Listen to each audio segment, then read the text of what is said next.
Assalamualaikum warahmatullahi wabarakatuh. Bagaimana kabarnya adik-adik? Semoga tetap semangat dan terus bergembira belajar matematika bersama saya di BEMO Belajar Matematika Online. Baik, kita akan membahas satu materi yang biasanya dianggap sulit, tapi sebetulnya sangat mudah untuk dilakukan atau dikerjakan. Jadi yang pertama kita akan membahas tentang luas bangun datar.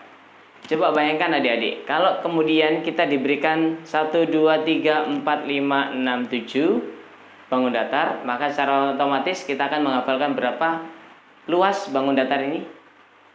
Betul, kita akan menghafalkan 7 luas bangun datar. Betapa banyak ya. Padahal ini bisa kita sederhanakan. Bagaimana caranya? Perhatikan baik-baik. Saya akan membagi kelompok bangun datar ini di dalam 2 kelompok besar. Kelompok yang pertama adalah kelompok bangun datar yang tidak memiliki segitiga. Ini tidak ada segitiganya.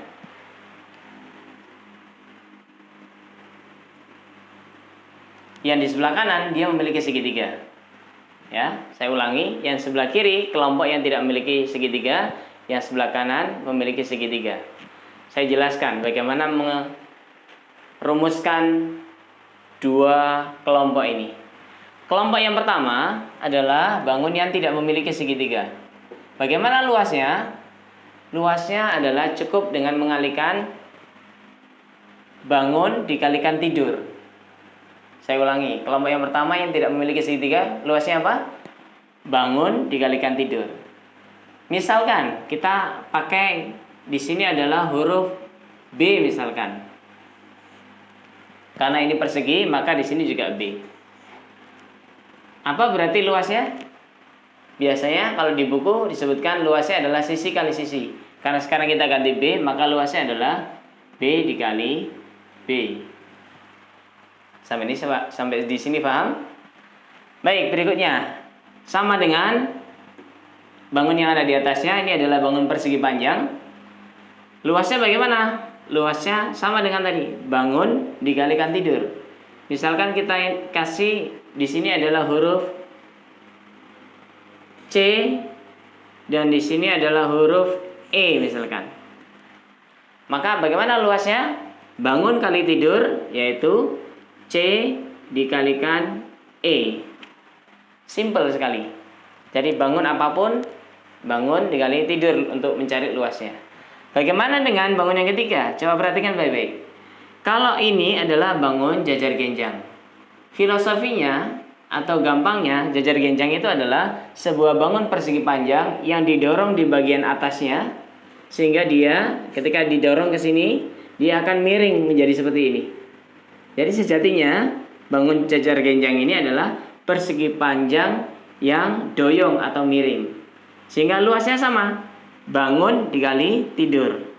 Bangunnya apa? Bangunnya adalah tingginya jajar genjang ini. Misalkan ini kita kasih keterangan H, kemudian alasnya atau yang ada di bagian atas ini sama, karena ini jajar genjang, alas dan atasnya sama. Misalkan ini adalah huruf M misalkan, maka luasnya adalah bangun kali tidur, H dikali M.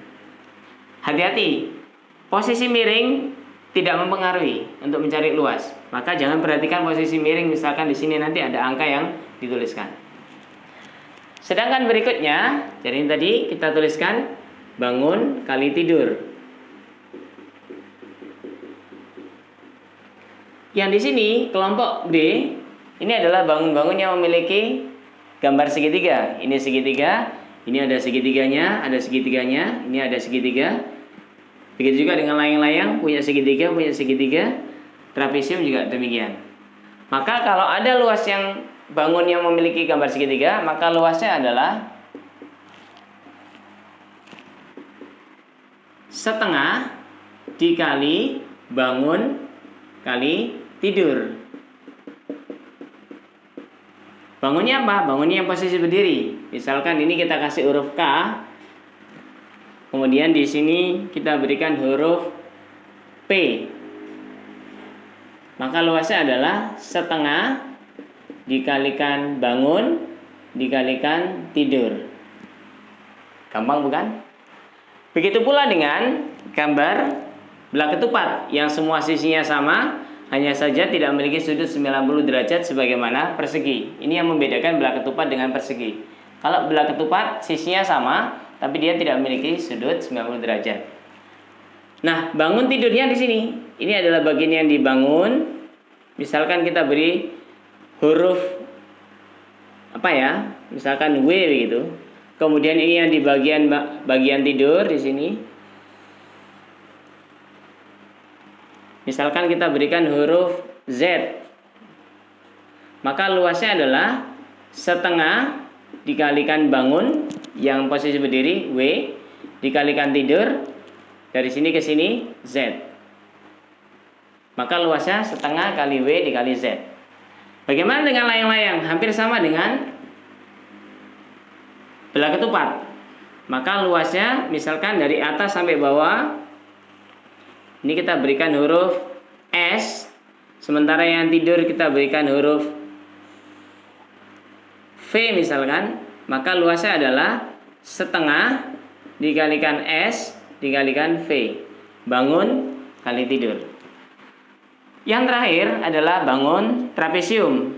Bangun trapesium ini memiliki segitiga, akan tetapi memiliki keunikan tersendiri. Nah, kita coba perhatikan baik-baik. Bangun trapesium dia memiliki posisi tidur dua, yaitu bagian atas dan bagian yang bawah. Maka bagaimana menuliskannya? Setengah dikalikan posisi bangun, misalkan kita berikan huruf C misalkan. Maka di sini adalah luasnya setengah dikali bangun dikali C dikali tidur. Yang tidur ada dua, kita tambahkan bagian atas dan bagian bawah. Maka luas trapesium itu adalah setengah dikali bangun yaitu C dan dikalikan tidur. Yang tidur ada dua, A dan B. Bagaimana prakteknya di soal seperti ini? Contoh, cari luas bangun jajar genjang yang sedemikian rupa ini. Hati-hati ada jebakan angka. Mana jebakannya? Yaitu angka yang bukan bangun atau tidur. Angka berapa kira-kira? Angka 8. Ini hanya jebakan saja, hati-hati. Maka untuk mencari luas, ini adalah kelompok yang A, maka bangun kali tidur 6 dikali 12. Hasilnya adalah 72. Sedangkan untuk yang B, ketika kita menemukan bangun yang kita sebut dengan trapesium, maka kita lihat juga komponen yang tadi kita butuhkan. Apa yang kita butuhkan? Yang kita butuhkan hanya bangun dan tidur. Bagaimana dengan garis yang posisi miring? Ini adalah angka-angka jebakan. Maka ini tidak perlu dihiraukan atau diabaikan saja.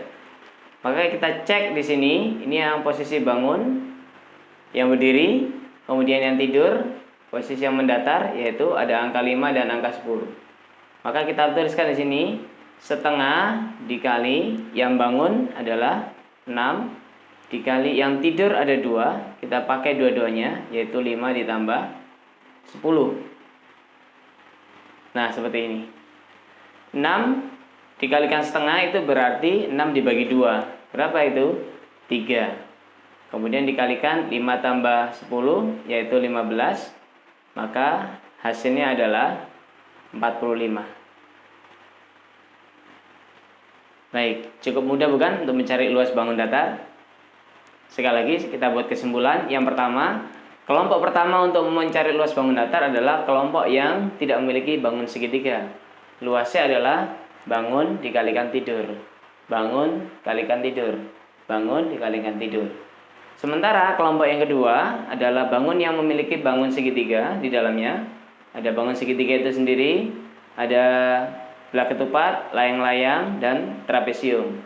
Semua bangun yang memiliki bagian dari bangun segitiga, luasnya adalah setengah dikalikan bangun yang posisi berdiri dikalikan tidur. Itulah kesimpulan dari mencari luas bangun datar. Ada 7 bangun datar, kita cukup singkat menjadi 2 rumus saja, yaitu kelompok A dan kelompok B. Kelompok A tidak memiliki segitiga dan kelompok B yang memiliki segitiga. Cukup mudah bukan? Nah, jangan lupa ikuti terus belajar matematika online bersama saya.